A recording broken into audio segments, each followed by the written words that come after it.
Ashfield says, my dream is to have a barbecue with you, Zerka. Well, since you're in the inner group, I actually trust guys. One in the chat if you trust the people in this fucking server. The server does. No one's doxed anyone. It's just a clean. Let's go to the next level server. And you know what I love about this? I love the server that they don't give me shit for. If I told my cult server guys, we're changing gears here.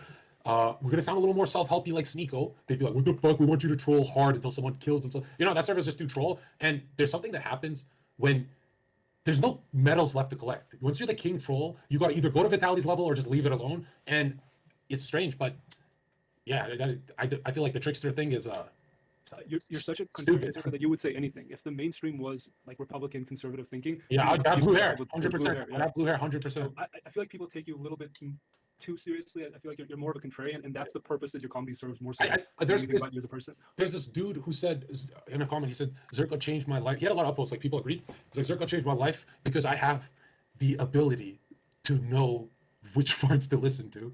He's trying to say like he knows when I'm being serious and when I'm.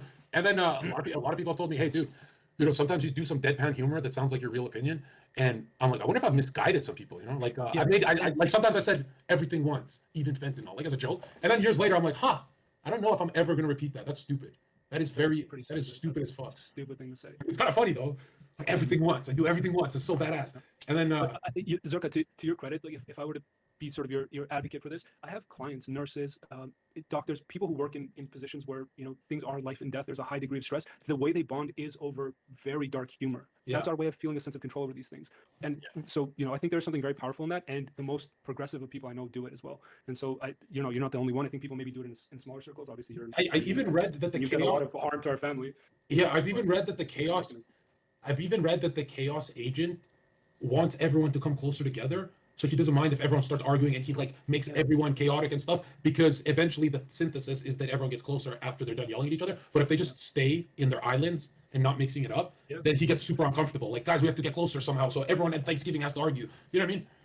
If you have a relationship or a friendship with someone that is based solely on the words that you say to each other, there is no relationship there. That's very superficial. Sometimes we want to prove to ourselves and prove to our friends that we have a deeper relationship, and so we'll say the worst of things as a way to confirm that, you know, that it's not about what we say to each other, it's about the foundation that exists underneath. And so, I don't know, not to, you know, to lawyer up for you, but I feel like the worst thing we ever did was move away from the dark comedy. There was a time when I think people felt a lot more connected with each other, and we said a lot more stuff to each other. Yeah. Anyways. Yeah. And it's strange how